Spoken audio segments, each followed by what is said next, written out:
Hey guys, welcome. Guy Haberman here.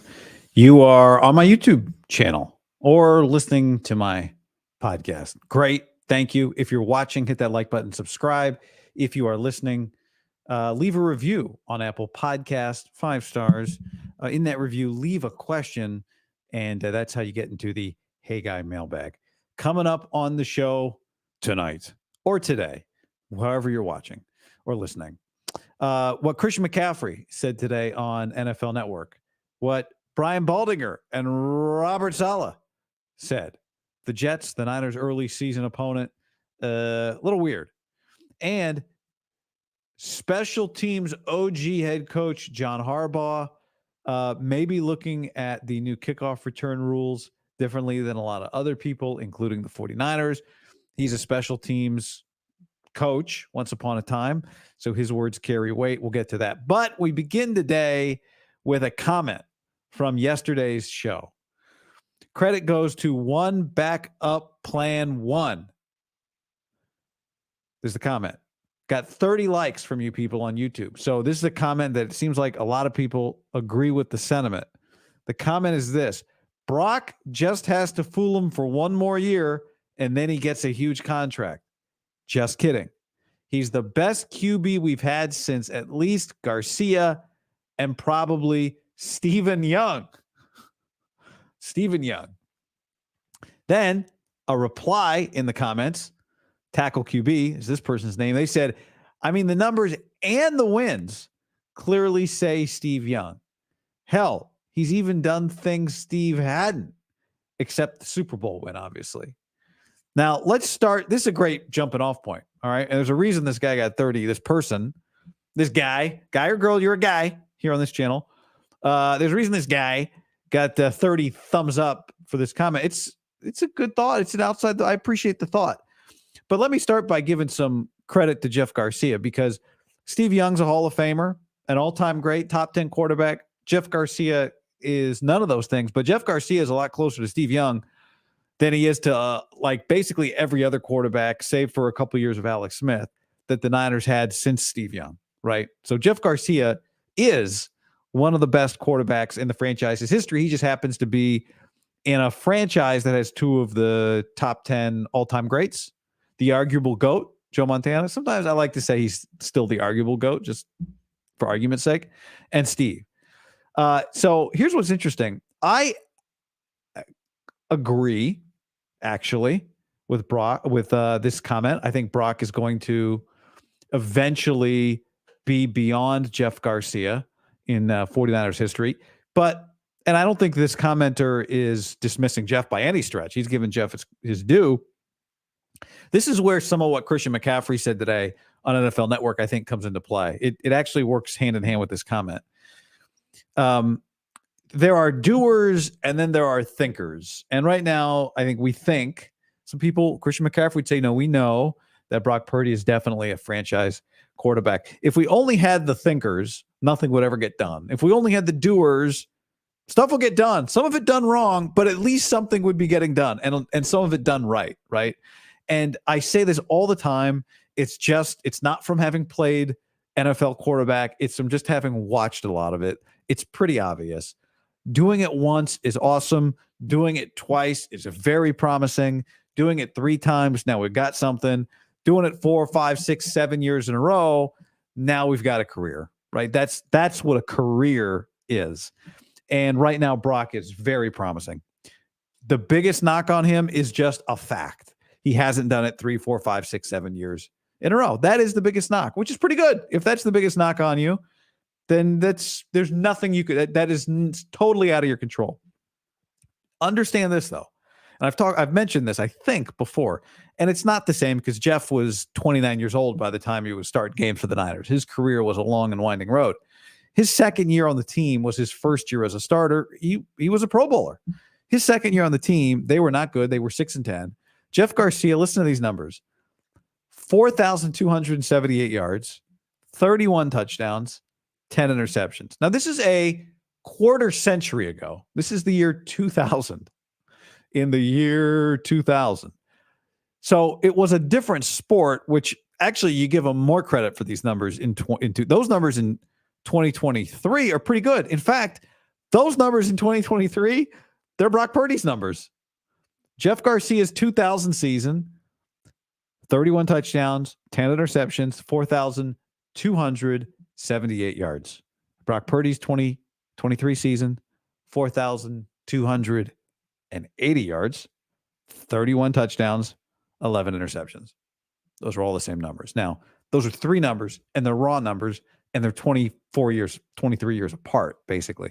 So, obviously that's an oversimplification. But my point is just there would have been a time where if Jeff Garcia was doing that, when he was 24 instead of 30, we would have been having a lot of the same conversations we're having about Brock. So Jeff, rightfully remembered by that comment for his career.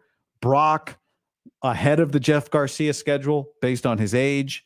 His team is much better, right? Jeff played in 3 playoff games, which, again, in Niner history, more than Cody Pickett. 1 and 2. So Brock's in a position to play in all these big games, in these big moments, right? In the playoffs, and he's going to have the chance because of his age to do it longer and do it better. And that's why I do ultimately agree with this comment that he'll be the best quarterback since at least Garcia. That's an easy one, right? With all due respect to Alex, but Brock's got a chance to do it longer. And probably Stephen Young. And I agree with and probably Stephen Young. I think Brock will pretty soon be the best quarterback the 49ers have since Stephen, hopefully his friends call him that. Yeah.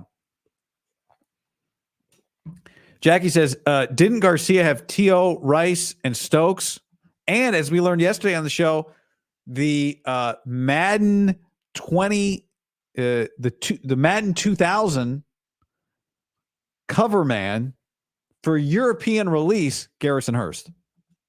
Yeah, he had good players. Niners had good players. Now, then, and now. So, anyway. Okay, bunch of stuff to get to. Let's get to Christian McCaffrey, who was featured in the thumbnail of this YouTube video. Some accusing me of clickbait by putting Christian in the thumbnail from his NFL Network interview today. How dare you? But here we go. Here is let's take a listen to some of what Christian McCaffrey had to say. I'm going to play a few clips here. If you were with us on Tuesday night, you know that we had a problem. Everything was fine. But let's see. Here we go. Video. That's kind of the number, especially for running backs when you get. So this is Tom Pelissero, Judy Batiste, this NFL Network today. They're talking about being old. His contract, it's going to be 31 years old when it ends. So here we go. We all know that's kind of the number, especially for running backs when you get over age 30. In your mind, how long do you anticipate you can keep this rolling? How long do you want to play? As long as I can. I feel better than I ever have. I feel great. I think I never put a limit on anything. I love football more than anything. It's something that I've been doing since I was 7 years old. I don't have any plans of stopping anytime soon. And so, I don't have an end in sight. This is a guy who saw one of the all-time great NFL running back careers up close and personal, a short one, right? The Terrell Davis NFL career. It was a short one. It was a Hall of Fame one. And it's not his. I think it's going to be very interesting as time goes on. He really he's becoming, I think he will become one of the most interesting players of this era, which is saying something given that his career started. He was a very interesting guy, but he was on the Panthers, and that's not that interesting. They weren't that good. Now, all of a sudden, you think he's a Madden cover guy if he's on the Panthers still? Now, the Madden cover has a history of star players regardless of team, right? They've had Titans, they've had Lions, they've had Browns, they've had Raiders 2 out of the last 3 years. But he's not on the cover if he's a Panther. So now we're going to spin this thing forward. And he's talking. Everyone's talking. Shanahan's talking. A about him like he's going to break the mold. Other guys have done it, but they're the exceptions, not the rule. And what's interesting about Christian is he's more than just a running back, right? So, what does he become when he's 30, when he's 31, when he's 32, when he's 34? Like, is he kind of a running back and a slot receiver? Remember what Shanahan said the other day, that he doesn't think he thinks Christian will still be productive even if he loses a step, quote unquote. All right, more McCaffrey. This is Christian talking about Brandon Aiyuk. Wants him in the building. He's such a pivotal part of not just our offense but our team, and obviously we want him around, but this is the hardest part of the NFL, is the business side of it, and guys have to handle their business however they see fit. And so we understand. I think you go about your day, and it doesn't really change anything you do. It's just whenever he gets there, we'll be ready to go. I know he's been working extremely hard, and he'll be ready to go. And you just hope for the best. But that's the toughest part of this league, is the business side of it. It's a kid's game. It's a game that we've all loved and enjoyed for so long. And when you add business to it, sometimes this stuff happens. But like I said, we have such a mature team. We have guys who have been there before. We have guys who have gone through their own contract stuff. Obviously, I'm familiar with. So mature team. I was thinking about this subject, actually, watching some of the 49ers state of the franchise. I watched it yesterday. It was from a couple weeks ago. They just posted it on YouTube 2 days ago. And what's funny when you watch it is somebody pointed out in the comments, look how bored Bosa looks. And then you got Brock, and then you got Kittle, and they're three different types. They're just three different guys. They're three different people. And it's a Niners team that's, I think, one of the things that's really healthy about their locker room. I'm in it a lot. I've been in the locker room a ton. When the media's in there, some guys are hanging out and just acting, doing whatever. Some guys are quiet, and maybe some of them are the same way when there's no media, and maybe some of them are different when there's no media. I think one thing with Christian is that he is, I think, sneaky much funnier than anyone publicly gets to see. I think he's a pretty funny guy. I've watched him in, kind of looser conversations, and his mom is hilarious. His dad is interesting, right? Like they're thoughtful, funny, fun people. So Christian's got, I think, some of that you don't always get to see. But anyway, my point is, between Bosa, Kittle, Fred Warner, Trent Williams, just think of like the core guys that have been here. Trent Williams, Debo, Aiyuk. Now you'd have to add like Mooney Ward, Talanoa Hufanga, definitely Juszczyk. Did I say McCaffrey? For sure, Juwan Jennings. There's not one like there's like, in terms of the superstars, they're not redundant. They're all just a little different. That makes the mix good. And I was texting my buddy John Dickinson about this, and today, and he's like, "Well, the Warriors were this thing about the Warriors with Steph, Clay, Draymond as a core, plus Iguodala, plus Kevin Durant. None of those guys were like battling for the other guy's thing, whatever that thing is. And you kind of need to complement each other, not just as players, but it helps if you complement each other from a locker room standpoint, just to have kind of that good mesh. And they've got a good mesh. Like you go in there and Debo's just hanging, right? But he'll be chatting, daring somebody to hit a jumper, shooting hoops. Aiyuk a little more quiet. Juice will be chatting with him or Juwan Jennings. McCaffrey and Trent will be talking. Brock will be over there. Kittle will be holding court. Fred Warner will be over there. They got a good little mix. And all of that, I think, matters when you deal with losing a Super Bowl, when you deal with not one, but multiple players, trying to handle contract stuff. And if you heard what he said about Aiyuk, the important thing was, I know he's been working hard and he'll be ready to roll, right? This is not a team that has to worry. I'm doing my thing. Is the next guy up? Is my teammate going to be there to catch me if I fall? Is he going to be ready to roll? There's a lot of trust here. And it's why I've said many times, I don't think the contract stuff for Bosa last year, I certainly don't think it this year with Aiyuk. I don't think these guys have, That's not derailing them. That's not getting in their way of winning a championship. Doesn't mean they will win a championship. The other thing with Christian, listening to him talk, that I thought of was, I wonder if it helps them a little bit that he was not on the 2019 team. Like, for those guys, they've had to come back from losing, almost winning, right, a Super Bowl once already. And they've come back from all the NFC championship games and all this other stuff, right? And maybe that creates a little bit of scar tissue. Maybe it makes it harder to pick yourself back off the mat. Maybe it's harder this time for Kittle to pick himself back off the mat than it was the last time when he said, that clip of him, I promise you we'll be back here. We're going to get this done. Whatever that mic'd up from him in the 2019 Super Bowl was. Well, Christian wasn't a part of that. So I wonder if that helps them, right? That you're constantly cycling guys in. Brock was not a part of that. So you're cycling guys in who are still kind of like, no, it's not that we can go do it again. We're not 0 for 2. I'm only 0 for 1. Like, we can go do it again. We got plenty of juice left. I think that probably helps them. All right. Next McCaffrey clip. Here we go. This is Christian talking about Brock Purdy. I love most about Brock is, obviously he can play. I think he's silenced every doubter on the planet, even though there's probably still some out there. But he can do anything. He can make any throw. He can extend plays. He does so much without the ball, too, as from a leadership standpoint, from being in the locker room. I think he's definitely more comfortable this year, more vocal, more, comfortable in the huddle, even though he was extremely comfortable last year, too.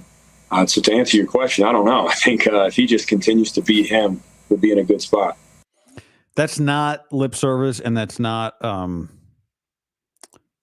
just what's the phrase, like, jock talk or whatever. I've said that. I've seen it up close. Watching somebody speak in person is different than watching them speak on video. And having watched Brock talk in person a lot, I went to the Super Bowl. I was in Vegas all week. I watched Brock talk multiple times. I said by the end of that thing, I didn't know if it came across on TV, but in person, you could just see Brock becoming a more comfortable guy. I thought watching him talk after minicamp, it may sound crazy, but I'm just, as someone who, body language doctor, DDS, PhD, DRD, DED,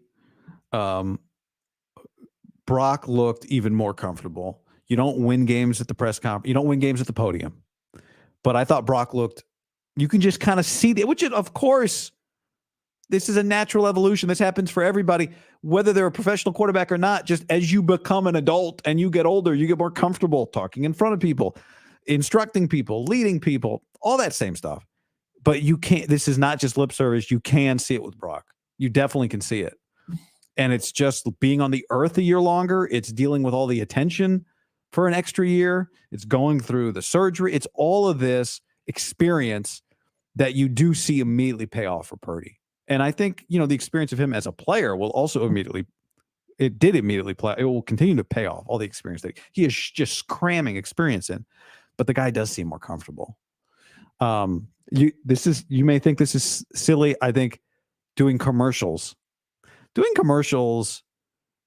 there's 30 people on that set. Maybe there's 50. I don't know. There's a lot of people. It's kind of an awkward thing. It's weird. And you're really kind of putting yourself out there, right? Like Brock is putting himself out there to do that stuff. And I think that makes you kind of loosen up and more comfortable. And I think that makes him better. As crazy as it sounds, I think all that stuff works together to make him better. So, when Christian says, well, if he's just the same guy, that's good enough. Well, we go back to those Brock Purdy stats. Now, it's only mid-June. We like to save our what's Purdy's numbers going to be this season stats for later, topics for later. But I'll repeat them. 31 touchdowns, 11 interceptions, 69% completion percentage. I'm going to add some too. The 31 touchdowns, he led the league in touchdown percentage, which we know. Everyone, a lot of people out there, some of you think like, oh, the Niners they're going to throw the ball a lot more this year. Maybe. We'll see. Okay. But touchdown percentage, he led the league. Brock Purdy was number 1 in the league in yards per attempt, in air yards per attempt, in yards per catch, in quarterback rating, in QBR, whether that matters to you or not. Against pressure, he led the NFL in passing yards versus pressure. He was number 3 in the NFL in completion percentage against pressure. He was number 3 in the league in touchdowns when facing pressure. So I do think, I don't know if this is exactly what Christian is saying, but what I'm saying is just doing that again is proof that you've gotten better. If he rolls out the same numbers next year, maybe some people will say, same guy again. You need him to take a step. Rolling back the same numbers when you were an MVP candidate for another year in a row is getting better because, people always say this about football, but it applies. I watched Kevin was it Stefanski today? Yeah, it was Stefanski, coach of the Browns. And they're like, hey, you doing anything new on offense?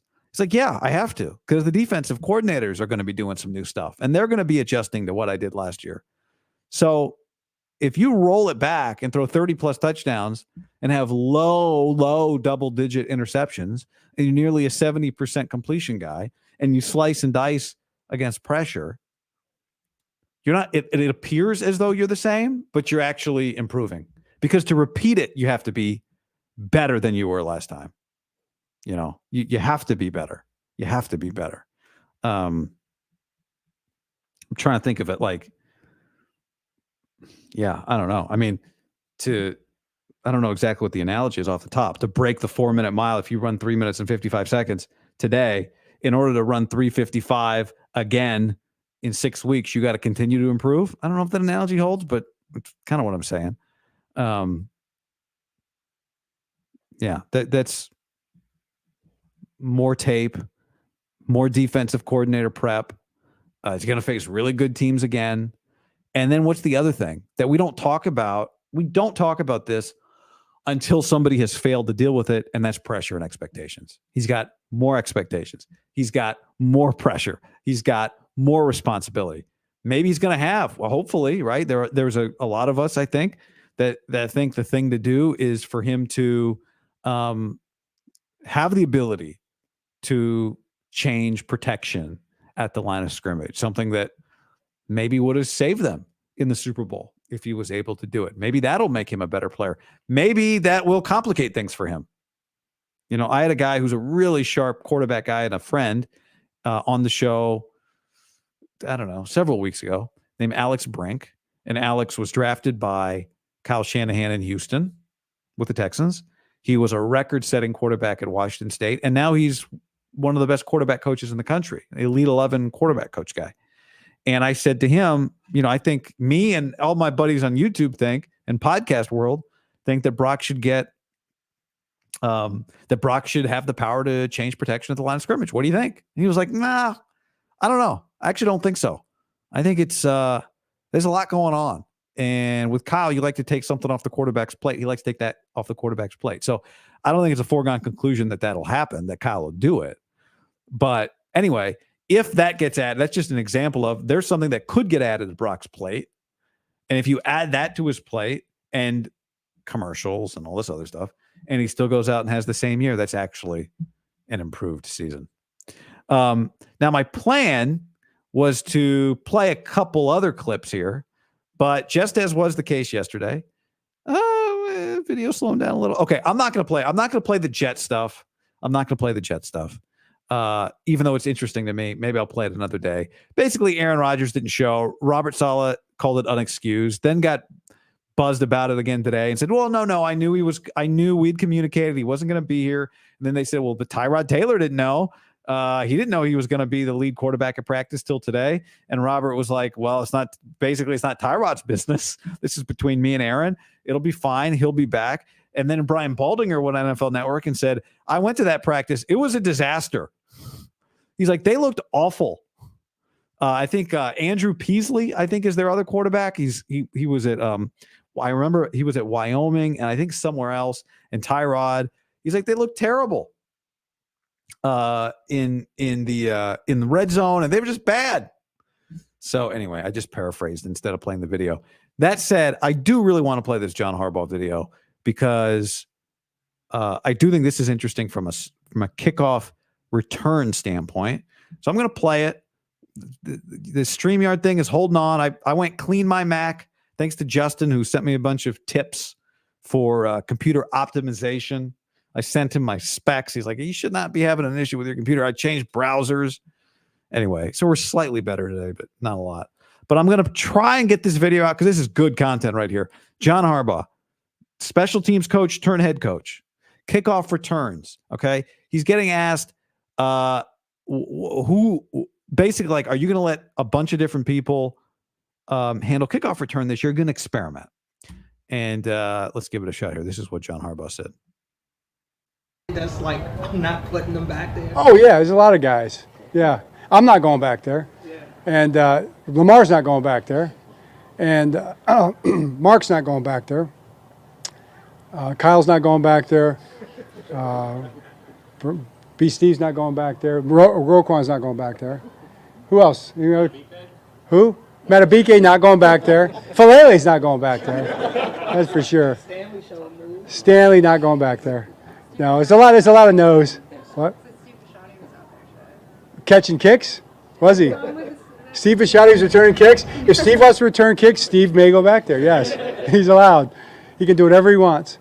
But no, we're going to stick with it to the serious point. You know, we're not going to put Zay back there. We're going to put our return guys back there. You know, those are the guys that do it. I mean, if we got an emergency and we had to have a guy because of injuries, we would do it.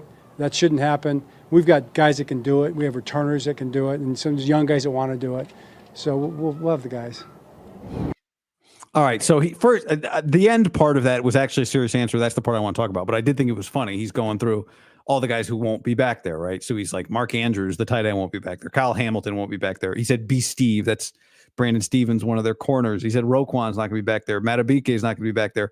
He goes Falele. Daniel Falele is 6'8", 380. And Ronnie Stanley's not going to be back there.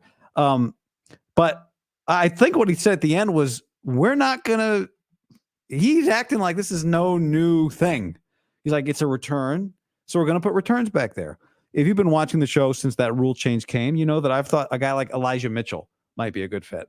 Then I went and watched minicamp, and I thought, nah, it's probably going to need to be a punt returner because a lot of teams are going to be kicking it on the ground, and it's just going to require a certain level of experience in the return game for somebody to feel comfortable doing this. And so the name he made, he's like, I think he said Deontay, or he said Hardy, either one. They signed a guy named Deontay Hardy. And Deontay Hardy's been in the league for like 5-6 years. He was on the Bills last year. You may remember him because the last week of the season, the Bills were fighting for the 2 seed and the AFC East. They went to Miami, basically needed to win. They're down 14-7. And this guy, Deontay Hardy, takes a 96-yard kickoff return for a touchdown to tie the game. It was a Ravens franchise record for the longest kickoff return for a touchdown. It was incredible. So that's who the Ravens just went and got. The Ravens just went and got like a real kick returner. They're not messing around. And I think that's interesting, given John Harbaugh's special teams background, that his insight is, basically, whatever the new rule is, I'm just putting my returner back there. Let's not outsmart this thing. I think that's pretty good logic. Let's start with the returner. It's actually what I do think. My thinking on this has evolved. It's what I do think that the 49ers should do. I don't think it should be, Elijah Mitchell, even though I like that idea. It should be a guy it should be ready for, like Trent Taylor. It should be a guy that you trust who's an experienced returner. Now, Trent Taylor's not probably taking a kick to the house, but I don't know. Maybe this whole thing's going to look a little bit different now. You know, if he puts himself in a position to be on the 53-man, which after minicamp he's not because he was barely available, Jacob Cowing, right? Maybe one day. But I wouldn't start with this new kickoff rule with trying to hit home runs. To me, you start with this new kickoff rule just trying to hit singles. You have a star-studded offense. You have one of the best play callers in the league. Don't try to hit your home runs on kickoff return when your returners aren't going to know exactly what to do. Your blockers aren't going to know exactly what to do. Who the hell knows what the other team's going to be doing on coverage? Take the kick. Don't fumble the ball. Get to the 28-yard line and get your Pro Bowl quarterback on the field. Get Shanahan in the headset. and let's go.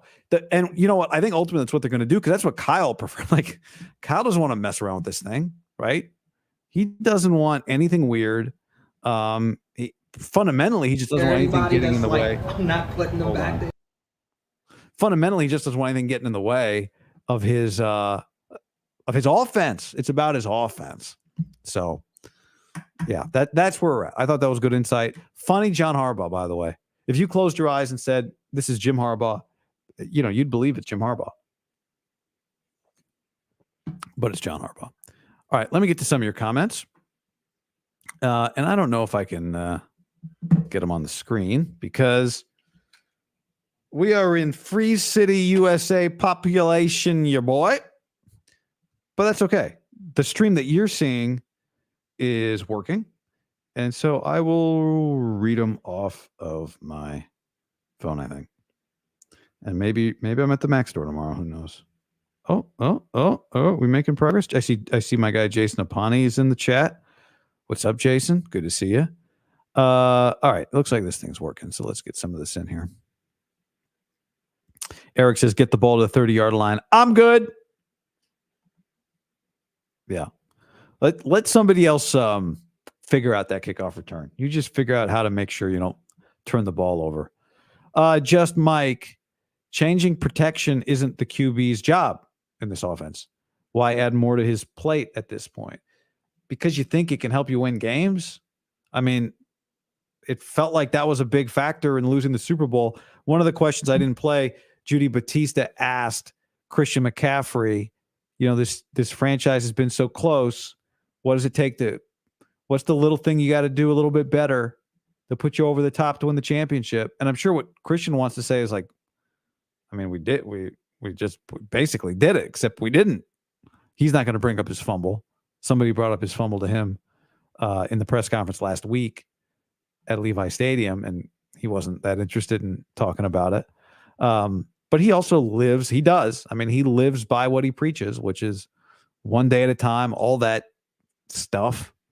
But anyway, yeah, I understand that logic. Like I said, my guy Alex Brink, quarterback guru, he has the same logic. So you're not alone. There are quarterback people who definitely feel that way. Like, no. Let somebody else do that. Let the coach, let the quarterback handle the quarterbacking. Basie Man says, did you hear what LaFleur is doing with Jordan Love? They're teaching him to call his own plays in the 2-minute drill this offseason like Rodgers did. Kyle needs to let Brock do the same thing. This is going to be the Jordan Love thing is going to be a huge story. I mean, quarterbacks being stories is nothing new, but this could be a great year for kind of QB evolution. I think if you really distill down what a lot of the good content out there is, when I say content, it almost sounds cheap, but like if you think about TED Talks or Masterclass or, interviews that you like, I think a lot of the most interesting stuff from that sort of content comes down to the word evolution. I think it's about evolution. Like a lot of stuff fits under that umbrella. And it's just when you watch a game, it's about, is this team getting better? Is this program getting better? Is this franchise getting better? Is this quarterback getting better? It all, so much of it falls under the umbrella of evolution, and you don't really have to sell this year for it to be obvious where the interesting evolutions are. And one of them is Brock and the offense. And one of them is Jordan Love and their offense. Best hair in the game. Oh, I didn't want to say it, but thank you. It's usually good in the evening. It's good at night. Hasn't been cut in a while. Going to get a cut. Going to get a cut right now. I checked last year. I think last year, 25 haircuts. 25 haircuts last year. Oh, in the last calendar year, like back from June 12 of 2023 to June 12 of 2024, I counted 25 haircuts on my calendar. Now, I might have had one or two others. Actually, it was 26. Actually, it was 27. Check that. It was 28. I just remembered 3. You might be thinking, "Guy, you didn't just remember 3 that weren't on your calendar." No, I actually did just remember 3. You know how some people say, like, "Oh, I close my eyes. I can't sleep. I replay a round of golf in my head." I do that sometimes. I did that last night, actually. But sometimes I just close my eyes and I just remember all my haircuts. I just go back through like, "Oh, do you remember that? You remember that one haircut, 1.5 on the sides, but you told him 2. You said no taper on the sideburns, but he tapered the sideburns. You said rounded in the back, but he squared it." That's actually a nightmare. That's not me falling asleep. That's me desperately trying to wake up.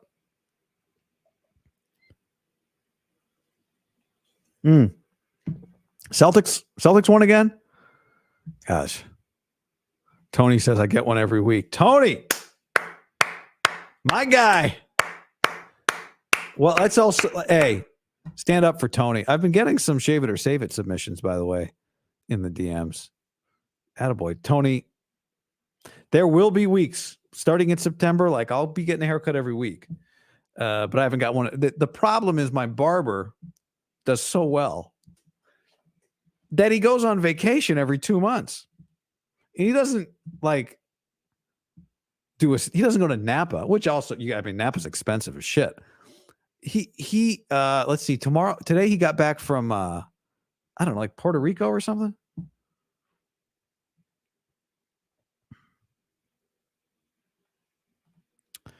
Jesse says, Last Second Sports, Jesse says, Love season got turned around when he got more autonomy in that offense.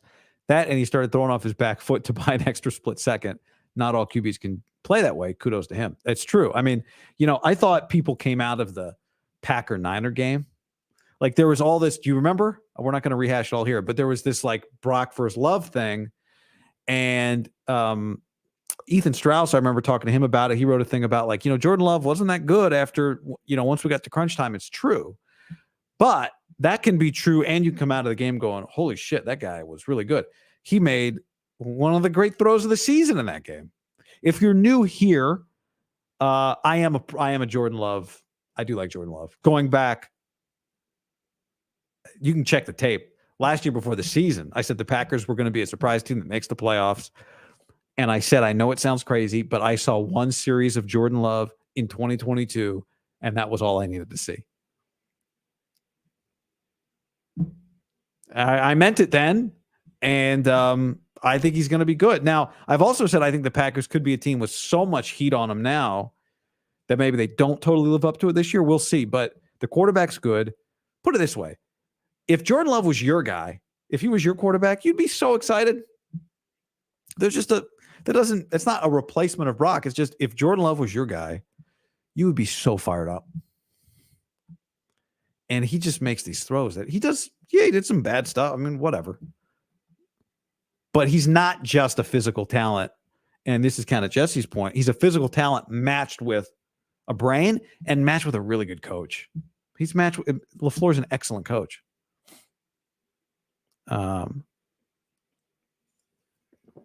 Karen asks, what is your impression of Dobbs? Greasy says he is fitting in well. My impression of him is based on kind of his career more than minicamp and OTAs. Their backup quarterback situation this year is not as good as it was last year. Sam Darnold's better, but you don't get, Sam Darnold's going to start week 1 probably. And maybe against the Niners week 2. So you don't get to live in that world forever. So the Niners have a downgrade at backup quarterback. They didn't need it last year much. Darnold had to pop in a couple games.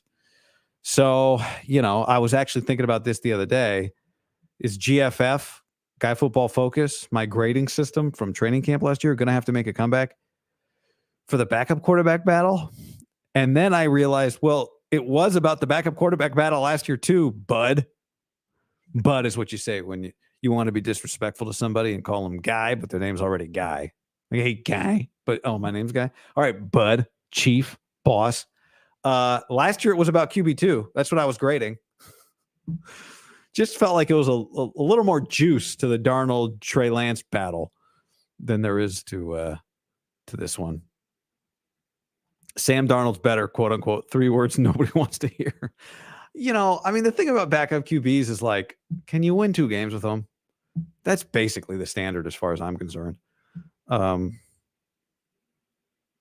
Once you overexposure, I think is the perfect word for backup QBs. Like anybody can kind of handle a situation maybe once or twice, but overexposure means you start 5 games, you start 6 games, you start 7 games, you're probably going to start looking like a backup QB.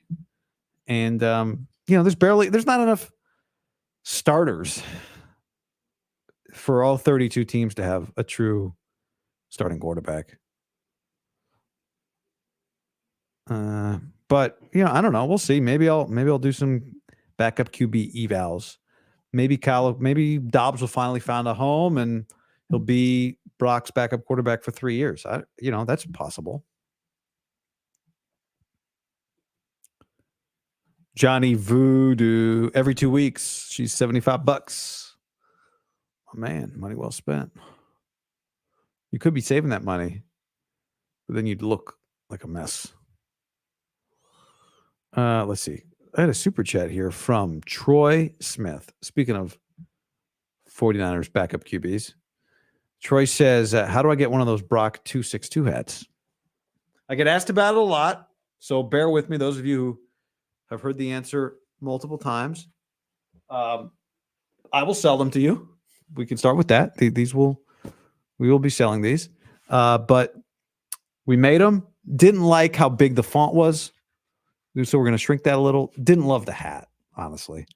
Didn't feel comfortable selling it. The stitching on the inside of it. We need a higher quality hat that has like maybe a thicker sweatband on it to prevent this from. It's fine, but it kind of just rubs on the forehead a little bit. So working on those. Who asks me every time? I get asked once a month. I'm very excited about getting him one. I get asked once a month by Greg Papa about those 262 hats. So comment, why is a 49ers channel talking about the Jets? It's pathetic. Who said this was a 49ers channel? I like this comment. Speaking of going back to McCaffrey, Marshall Falk's trajectory, basically. So let's pull up Marshall Falk here.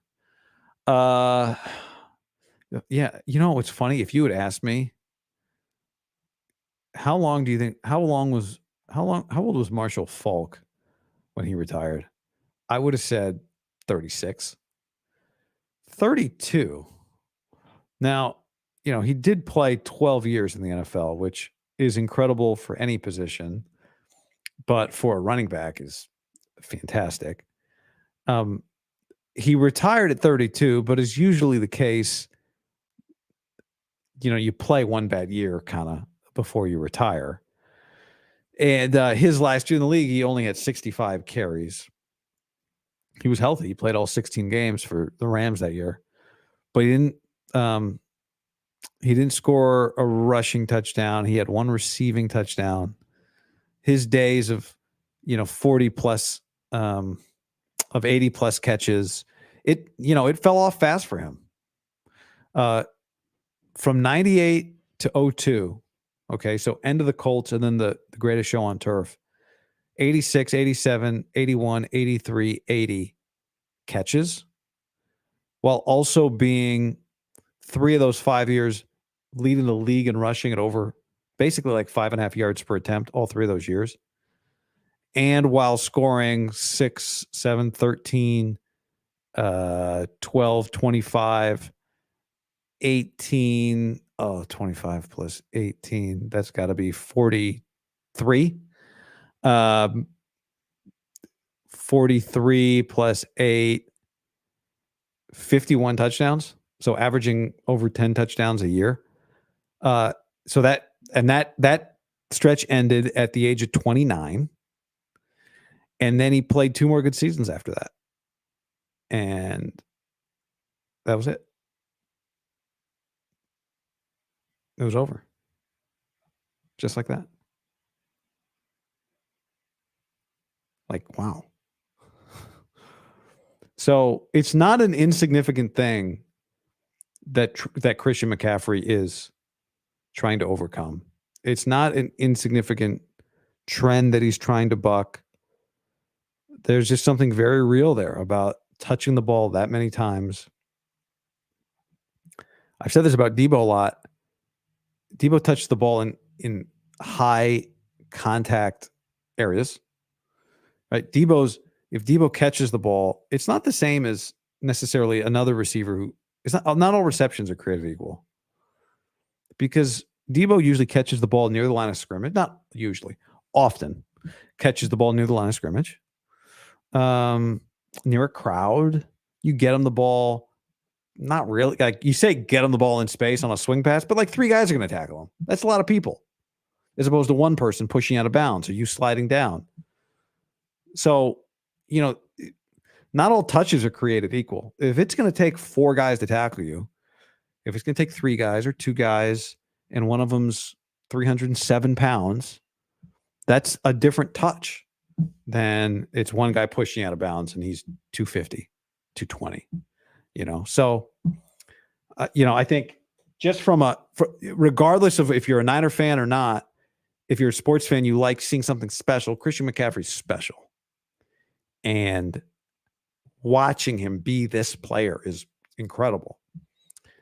And I honestly rooting for him to do it into his mid-30s, some version of it. Can he evolve into something at 33? I don't know. I can't wait. He's 28. So we got some time. All right. I think that's that for this. I will be back on Thursday night. JD, John Dickinson, and I were texting today, and I said, why don't we do a little something, little stream? So we'll do that Thursday night, and appreciate more your questions, your comments. Sometimes they spark an idea, and I see them, and I try to get back to you guys, or at least let you know I saw it. So thanks for that. Yeah, I'll be. I don't know. Computer did okay today. Did okay. All right, y'all. Hit that like button on YouTube. Leave a review on Apple Podcasts. Questions, comments, concerns. Questions I'll answer. Comments I'll entertain. Concerns I could give a shit. All right. See you, everybody.